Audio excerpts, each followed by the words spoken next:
దేవునికి మహిమ కలుగును గాక. దూరాన సమీపాన వింటున్నటువంటి వాక్యం వింటున్నటువంటి వారికి, అలాగే చేరువచ్చిన వారికి, అలాగే యూట్యూబ్లో చూస్తూ వింటున్న వారికి కూడా నా ప్రభువైన యేసుక్రీస్తు నామములో మీ అందరికీ నా హృదయపూర్వక వందనాలు. ఈ సమయంలో ప్రకటన గ్రంథము 2వ అధ్యాయము 7వ వచనం చదువుకుందాం. వాస్తవంగా దేవుడు ప్రేరేపించినటువంటి ఈ సమయంలో ఈ వాక్యాన్ని మీకు బోధిస్తూ ఉన్నాను. ఈ వాక్యము చాలా జాగ్రత్తగా వినాలా. ప్రకటన గ్రంథం వినాలంటేనే, ప్రకటన గ్రంథం చెప్పేటప్పుడు, ప్రకటన గ్రంథం వినేటప్పుడు చాలా చాలా చాలా శోధనలుగా ఉంటాయి. ఈ వాక్యము శ్రద్ధగా వినాలా. దేవుడు నీతో, నాతో, మనతో మాట్లాడటానికి సిద్ధంగా ఉన్నాడు. రైట్, 7వ వచనం చదువు.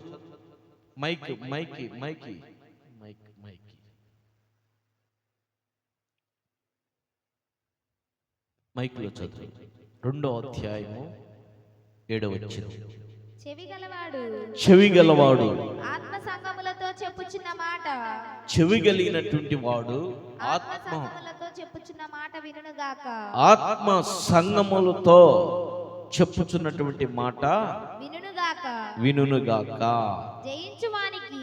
చాలు, చిన్న ప్రార్థన. ప్రేమ కలిగిన తండ్రి, మరొకసారి నీ వాక్యాన్ని అయ్యా మేము ధ్యానం చేయబోచుండగా అల్పుని నన్ను నీ సిలువ చాటును భద్రపరుచుకున్న నోరు నీ బోరుగా వాడుకో. నా అతిక్రమములు, నా దోషములు, నా పాపములన్నీ క్షమించి నన్ను పరిశుద్ధపరిచి పవిత్రునిగా చేసి నీ వాక్యాన్ని బోధిస్తున్న నన్ను నీ కృపతో నిలబెట్టుకొని ప్రభువా, వినుచున్న వారి హృదయాల్లోకి దూసుకుపోవటకు సహాయం చేయమని, ఈ వాక్యము ద్వారా ఈ రాత్రి పట్టబడటకు సహాయం చేయమని, కేవలం నీ నామ ఘనత కొరకే జరుగుటకు నీ కృప దయచేయమని, ఈ వాక్యము కేవలం నీ నామాన్ని మహింపరచడానికి, అయా ప్రజలు నీ వాక్యము ద్వారా పట్టబడటానికి మాత్రమే నీ కృప చూపమని యేసు నామములో అడిగి వేడుకుంటున్నాం తండ్రి, ఆమేన్. మంచిది, మరొకసారి చదువుతామాట.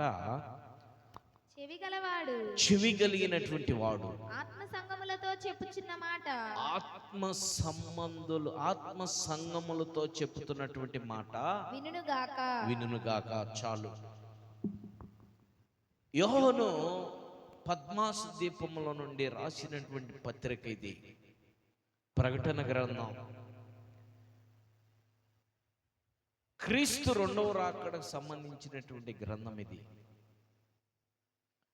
ఈ ప్రకటన గ్రంథంలో తెలియపరుస్తున్నటువంటి మాటలు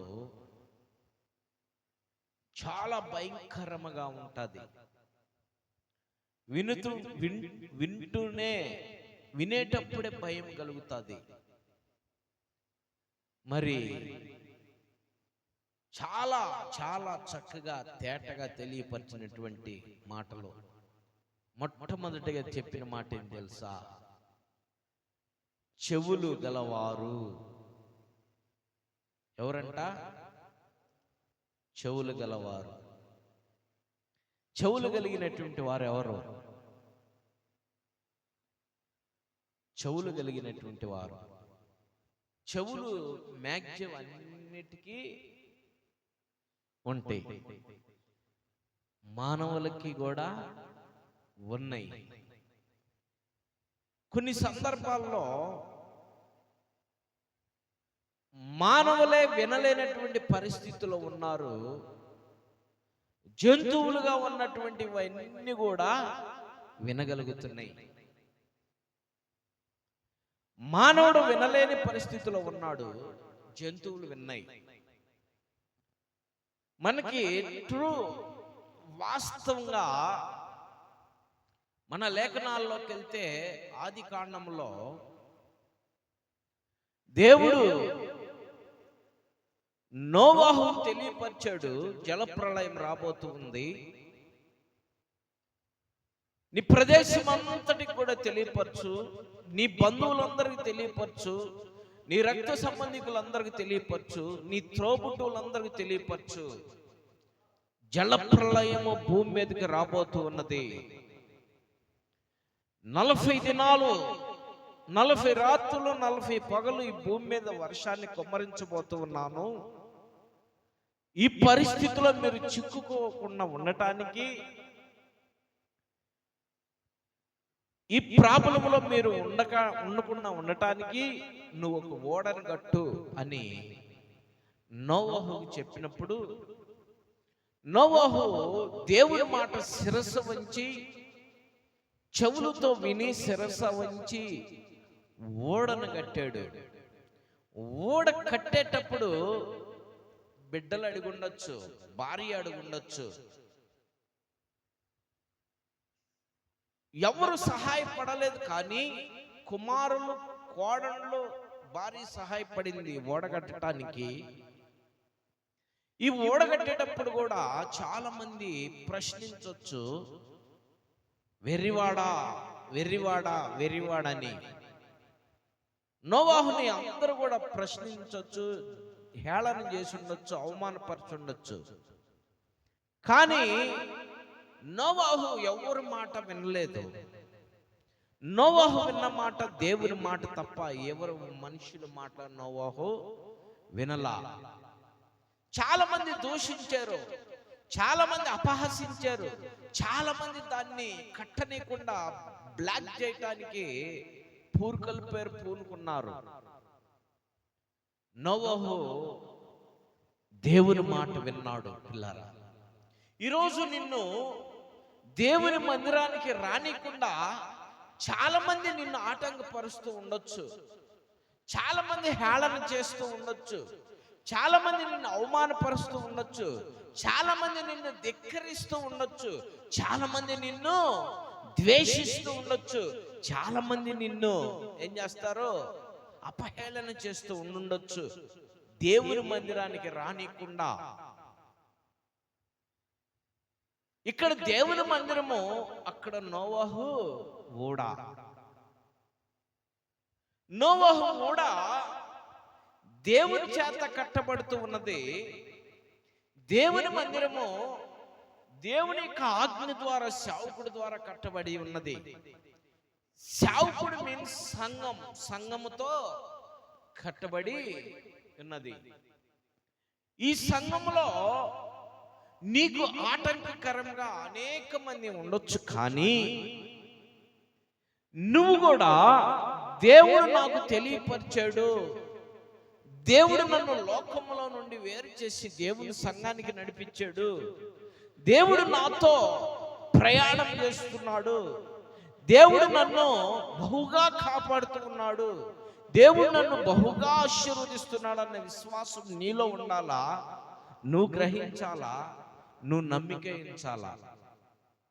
ఇక్కడ నోవహు ప్రారంభించిన టైంలో నోవహు కుమారులే నోవహుని తొందర చేసి ఉండొచ్చు. ఎందుకు నానా నువ్వు చేసేది కాక మమ్మల్ని వాడి ఇబ్బంది పెడుతున్నావు, ఎందు నాన్న ఓడ కట్టడం అంటే సామాన్యంగా ఉంది నాన్న, ఎందుకు ఈ కష్టం, మనకే ఏం పట్టింది నాన్న ఈ పని, మనమే ఎందుకు వెళ్ళాలి నాన్న ఈ పని, మనమే ఎందుకు చేయాలి నాన్న ఈ పని అని కొడుకులు అని ఉండొచ్చు. కొడుకులు చేసుకున్న భార్యలు కూడా వాళ్ళని కూడా ఏం చేసి ఉండొచ్చు, మీ నాన్న మాటిని మీరు కూడా వెళ్తున్నారు, మనకేం అవసరం ఇది, మనకేంటి ఇది అని వాళ్ళు కూడా అనుండొచ్చు. కానీ దేవుడు చెప్పిన మాటని నోవాహు మాత్రం ధిక్కరించలేదు. దేవుడు చెప్పినటువంటి పనిని నోవాహు పూనుకున్నాడు. అతన్ని బట్టి తన కుమారులు కూడా పనిలో ప్రవేశించారు. పిల్లరా, మనకు కూడా ఒక్కొక్కసారి దేవుని మందిరానికి వెళ్ళేటప్పుడు రకరకాల శోధనలు, రకరకాల సమస్యలు, రకరకాల ఇబ్బందులు, ఎక్కడ కమ్మగా అందరు లోకంలో ఎంజాయ్ చేస్తుంటే నువ్వే వెళ్ళేందుకు, నువ్వే నీకే ఎందుకు ఆదివారం రాగానే ప్రార్థన ప్రార్థన ప్రార్థన ప్రార్థన అంటావు, ఆదివారం రాగానే ఏంటి శోధన, ఆదివారం రాగానే ప్రశాంతంగా అందరూ చక్కగా ఎంజాయ్ చేస్తుంటే మనకేంది, నువ్వు పనికి వెళ్ళకుండా నువ్వు మందిరం పని ఏంటి, పనికి వెళ్ళకుండా మందిరంలో పరిచర్య ఏంటి అని రకరకాలుగా శోధనలు మనకు కలిగి ఉండొచ్చు. కానీ పిల్లరా, దేవుని మాట నోవాహు లోబడ్డాడు. నోవాహు మాటకి తన బిడ్డలు లోబడ్డారు, తన కోడలు లోబడ్డారు, తన భార్య లోబడింది. లోబడి జీవించినటువంటి వారికి ప్రతిఫలం ఎక్కువగా ఉంటుంది. పిల్లారా, లోబడినందుకు ప్రతిఫలం. దేవుని మాటకి లోబడినందుకు ప్రతిఫలం. ఎలాంటి ప్రతిఫలమో ఈ వాక్య భాగంలో తర్వాత మీకు నేను తెలియపరుస్తూ ఉన్నాను. ఇప్పుడు చూద్దాం, ఈ సబ్జెక్ట్ లో మనం చూద్దాం. చెవులు గలవారు వినును గాక. విన్నాడు ఎవరు? ఓడగట్టింది ఎవరు? నోవాహు. నోవాహు విన్నాడు. నోవాహు చెవులు ఉన్నాయి, విన్నాడు దేవుడు చెప్పిన మాట. 40 రాత్రులు 40 పగలు కుమ్మరింపబోతున్నాను వర్షం, నువ్వు ఓడగట్టో అన్నాడు. మాట విన్నాడు. విని చూడండి, విని ప్రారంభించాడు. ఇక్కడ మాట మనం మరొకసారి ఈ మాట 5వ వచనం నుంచి క్షమించండి 2వ వచనం నుంచి చూద్దాం. నీ క్రియలు చదువమ్మా. నీ క్రియలను, నీ కష్టమును, దీన్ని మొదటి నుంచి చూస్తే ఇంకా బాగుంటది. 1వ వచనం నుంచి చదువు. ఎఫెసీలో ఉన్న సంఘము ఇలాగు రాయము. 7 నక్షత్రములు తన కుడి చేత పట్టుకొని 7 దీపస్తంభములను 7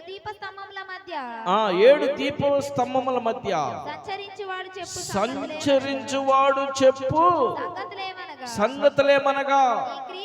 2వ వచనం, నీ క్రియలను, నీ కష్టమును, నీ సహనమును నేను ఎరుగుదను. చెబుతున్నటువంటి మాట, నీ క్రియలు, నీ కష్టము, నీ సహనము నేను ఎరుగుదను. నీ క్రియలో, నీ క్రియలేంటో నేను ఎరుగుదును. నీ కష్టమేంటో నేను ఎరుగుదును.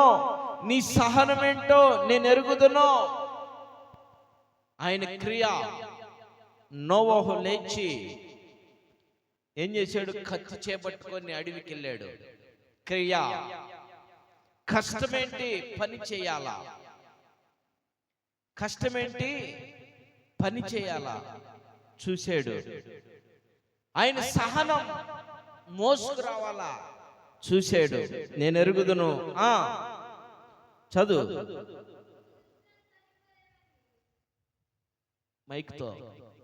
నీవు దుష్టులను సహింపలేవనియు, నీవు దుష్టులను సహింపలేననియు అపోస్తలులు కాకయే తాము అపోస్తలులమని చెప్పుకొని వారిని పరీక్షించి వారు అబద్ధికులని నీవు కనుగొంటివనియు, నీవు సహనము కలిగి నా నామము నిమిత్తము భారము భరించి అలయు లేదని నేను ఎరుగుదును. అయినను మొదట నీకుండిన ప్రేమను నీవు వదిలితివని. చూడు, ఇక్కడ నీకు 2 నుంచి 3 వచనాలు మొత్తం నీ గురించి నాకు తెలుసు. నీలో ఉన్న నీ క్రియలు తెలుసు, నీ కష్టం తెలుసు, నీ బాధలు తెలుసు, నీ ఇబ్బందులు తెలుసు, అపహాసిస్తున్నటువంటి అన్ని నీకు తెలుసు. కానీ 5వ వచనం కాడికి వచ్చే తలకి ఏమన్నాడు? చదువు 5వ వచనం. అయినను మొదటి నీకున్న ప్రేమను నీవు వదిలితివని నేను నీ మీద తప్పు ఒకటి మోపవలసి ఉన్నది. నువ్వు నీ క్రియలన్నీ బాగానే ఉన్నాయి, నీ తలంపులన్నీ బాగానే ఉన్నాయి, నీ ఉద్దేశాలన్నీ బాగానే ఉన్నాయి, నీ సహనం బాగానే ఉంది, నీ కోరికలు బాగానే ఉన్నాయి. నువ్వు అన్ని బాగానే ఉన్నా కూడా నీ మీద ఒకటి తప్పు నేను మోపవలి ఉన్నాను. ఏంటి తప్పు అంటే మొదటి ప్రేమ నీలో లేదంట. నా ప్రియమైన దేవుని బిడ్డలారా, ఈ రాత్రి నీకు అర్థమయ్యే రీతిలో నేను నోవాహును తీసుకొచ్చాను. ఈ రాత్రి అర్థమయ్యే రీతిలో నోవాహు పడినటువంటి ప్రయాస, నోవాహు పడినటువంటి కష్టం, నోవాహు పడినటువంటి సహనం ఎన్నో ఎదుర్కొన్నా కూడా నా ప్రియమైనటువంటి దేవుని బిడ్డలారా, ఓడను కట్టేశాడు. చూడు, ఇక్కడ దేవుడు నీతో తెలియపరుస్తున్నటువంటి మాట ఏందో తెలుసా? మొదట నీకున్న ప్రేమ నువ్వు విడిచిపెట్టావు. కారణం ఏంటో తెలుసా? మొదట ఏ ప్రేమలో ఉన్నావు? వివాహం అయిన తర్వాత మొదటి జంట నూతనంగా వివాహం అయిన తర్వాత ఆ జంట ఎంత ప్రేమగా ఉంటారో. మొదటి ప్రేమ ఇది. మొదటి బిడ్డ పుట్టేంత వరకు ఎంతో అన్యాయతంగా ప్రేమ కలిగి ఉంటారు. తర్వాత కలిగే విధానాలను బట్టి, కలిగే బాధలను బట్టి, కలిగే కష్టాలను బట్టి, కలిగే ఇబ్బందులను బట్టి కొంత దూరం అవుతూ ఉంటారు. దేనికో తెలుసా? అసలు దేనికి దూరం అవటానికి కారణం ఏంటో తెలుసా? పిల్లరా, ఆలోచన చేయండి. దూరం అవటానికి కారణం, మొదటి బిడ్డ నీకు పుట్టినప్పటి నుంచి నీకు ఎడబాటుగా పెరుగుతూ ఉంటుంది. బిడ్డ పుట్టినాక ఎడబాటు అవుతావు. ఈ ఎడబాటులో నీకు రకరకాల ఒత్తిళ్ళు, రకరకాల శ్రమలు, రకరకాల కష్టాలు అర్థమవటానికి చెబుతాను. కన్న తల్లి కొద్దిసేపు రెస్ట్ తీసుకుంటానికి పిల్లోడు ఏడుస్తుంటే భర్తకిస్తారు. పిల్ల ఏడుస్తుంటే భర్తను చూడమంటారు. భర్త పనికెళ్ళొచ్చి నన్ను ఏడ చూడమంటావు, నాకు సంబంధం లేదు, నువ్వే చూసుకొని కోపగించుకుంటాడు. ఈ యొక్క మాటను బట్టి వీళ్ళిద్దరికి అప్పుడే స్టార్ట్ అయింది వైరు. అప్పుడే కొంత ఎడబాటుగా ఉంటారు. అటు ఆమె రెస్ట్ తీసుకోవాలనుకుంటుంది, ఇటు ఈయన రెస్ట్ తీసుకోవాలనుకుంటారు. కానీ చూడండి, మరలా ఇద్దరు దగ్గరగానే ఉంటారు. మనసులో అయితే దూరంగా ఉంటే శారీరకంగా అయితే దగ్గరగానే ఉంటారు. ఇప్పుడు ఈ మనసులో ఉన్నటువంటి వేదన, ఈ మనసులో ఉన్నటువంటి బాధ ఎవరు గ్రహిస్తారు?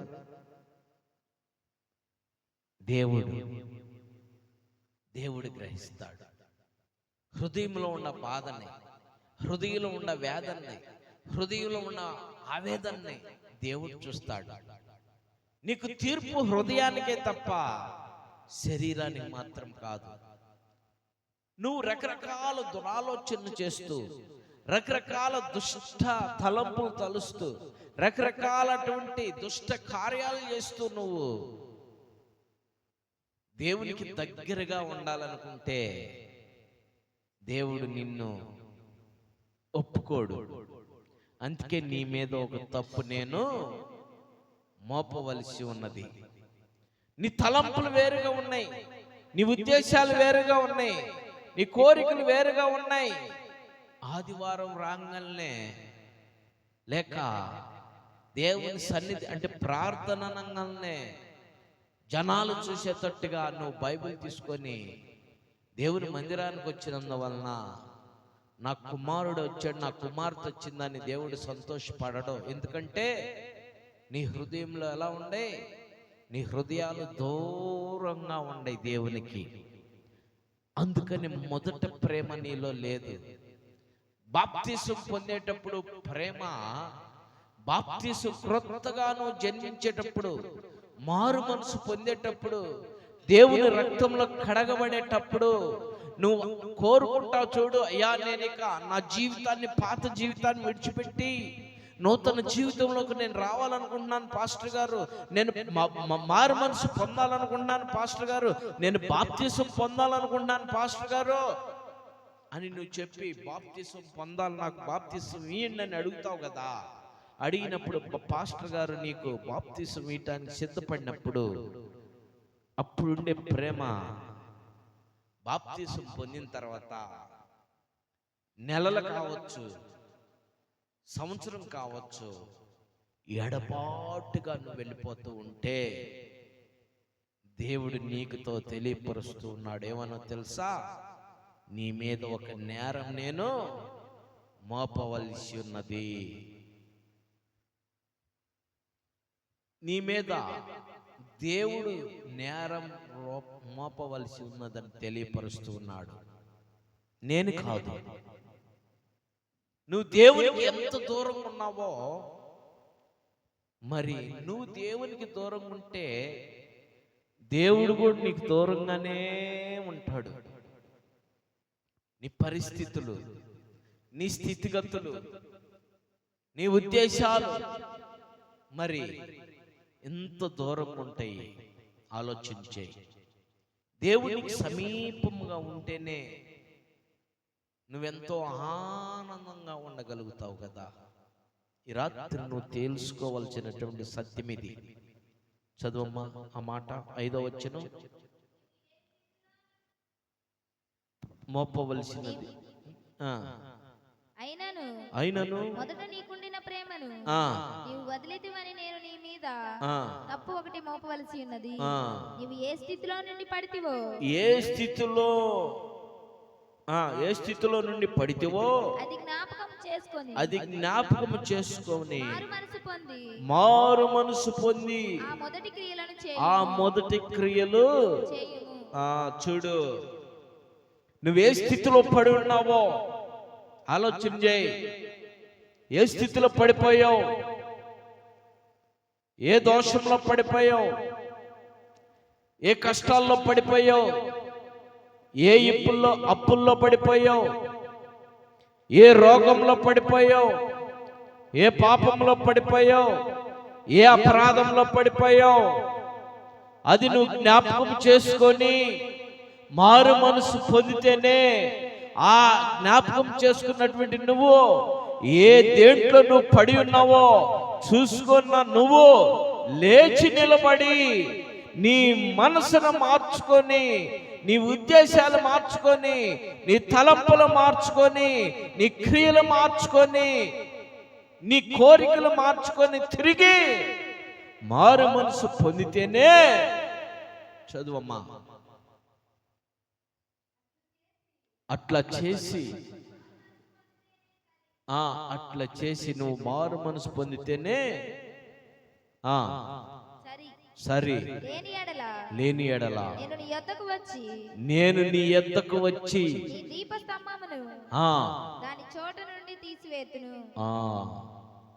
లేని ఎడల నేను నీ యొద్దకు వచ్చి నీ దీపస్తంభాన్ని, ఆ స్తంభం వెలుగుతున్నటువంటి దీపాన్ని నీ యొద్ద నుండి తీసివేస్తాను.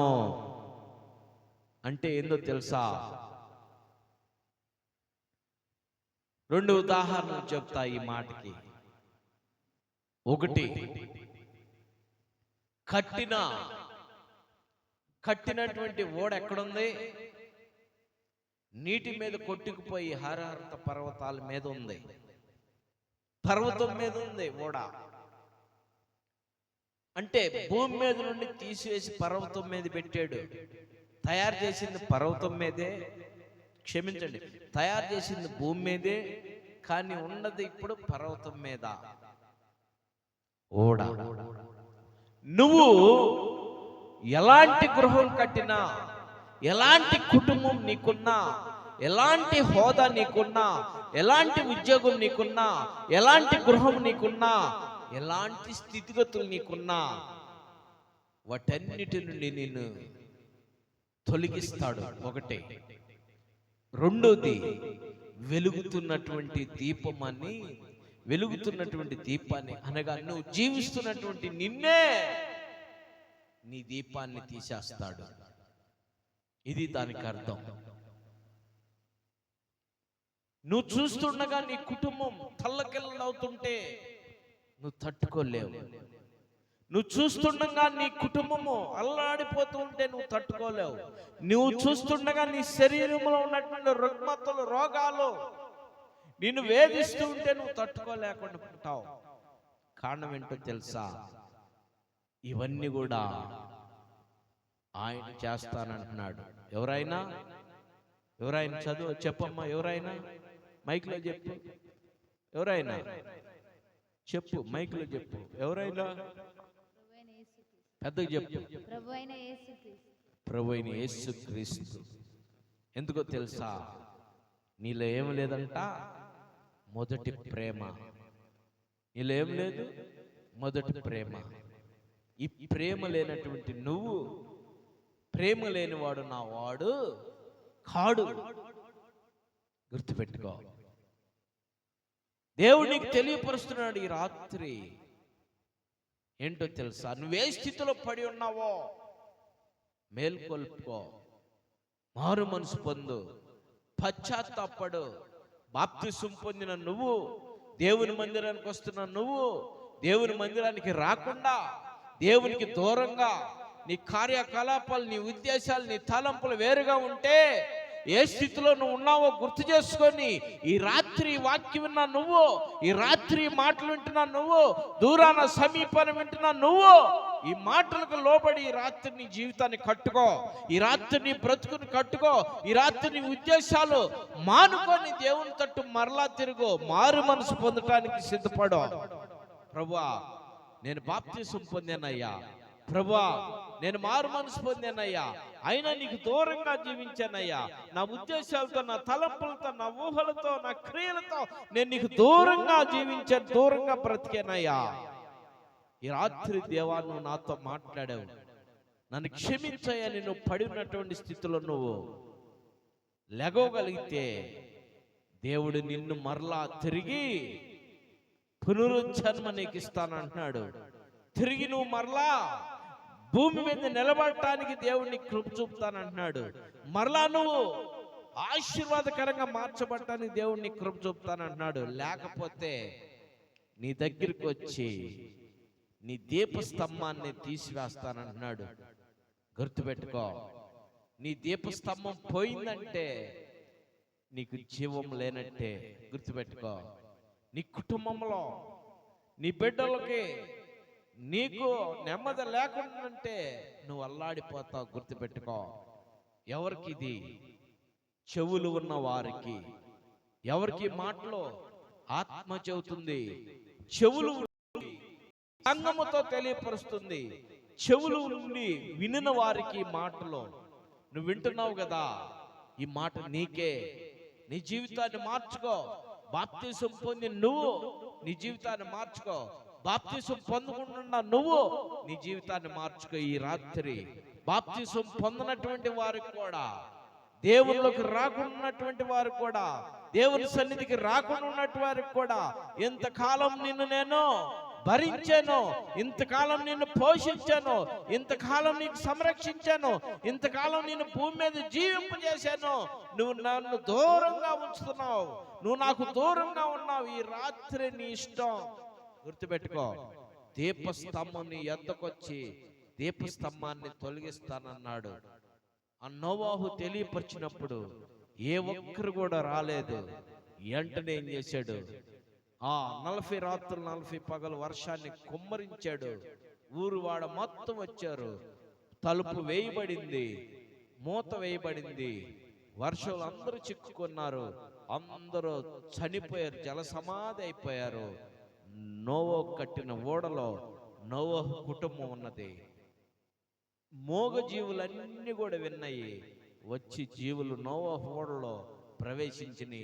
వీటన్నిటిని కలిపి, ఈ కుటుంబాన్ని కలిపి ఓడను తీసుకొని వెళ్ళి ఎక్కడ పెట్టాడు? ఆయన పర్వతం మీద పెట్టాడు. పిల్లారా, భూమి అంతా నీటితో నింపబడింది, పర్వతం మీద పెట్టాడు.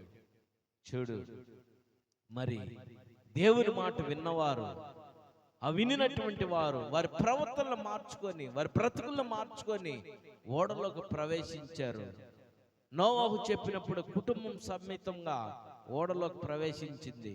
వారి జీవితాలు మార్చుకొని, ప్రవర్తన మార్చుకొని, ఈ రాత్రి దేవుని వాక్యం విన్నా నువ్వు, నా ప్రియమైన బిడ్డలారా, నువ్వు నీ ప్రవర్తన మార్చుకొని, ఉద్దేశాలు మార్చుకొని, క్రియలు మార్చుకొని, తలంపులు మార్చుకొని, నువ్వు కూడా దేవుని మందిరానికి వచ్చి, దేవా నేను పాపినయ్యాన్ని ఒప్పుకోగలిగితే దేవుడు నిన్ను కూడా ఉన్నతమైన స్థితిలో ఉంచుతాడు. నిన్ను కూడా ఆశీర్వాదకరంగా మారుస్తాడు. నిన్ను కూడా ఐశ్వర్యవంతుడిగా మారుస్తాడు. నిన్ను కూడా పరలోక రాజ్యంలో స్థిరంగా నిన్ను కూడా ఉంచుతాడు. లేకపోతే నీ దగ్గరికి వచ్చి నీ దీపస్తంభాన్ని తీసివేస్తానన్నాడు.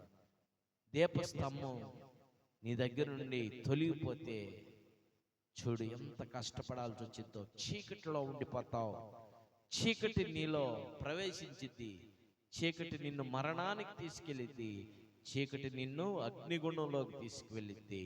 ఈ చీకటి నుండి నిన్ను విడిపించడానికి దేవుడు ఈ రాత్రి నీకు తెలియపరిచాడు. దేవుడి కొద్ది మాటలు దీవించును గాక. ఆమెన్. ప్రార్థన చేసుకుందాం, ప్రార్థన చేసుకుందాం. 5 నిమిషాలు ప్రార్థనలో ఉన్నాం. మీ అవసరతలు ఏమిటో దేవుని సన్నిధిలో ప్రార్థనలో ఏకీభవించి ప్రార్థన చేయండి.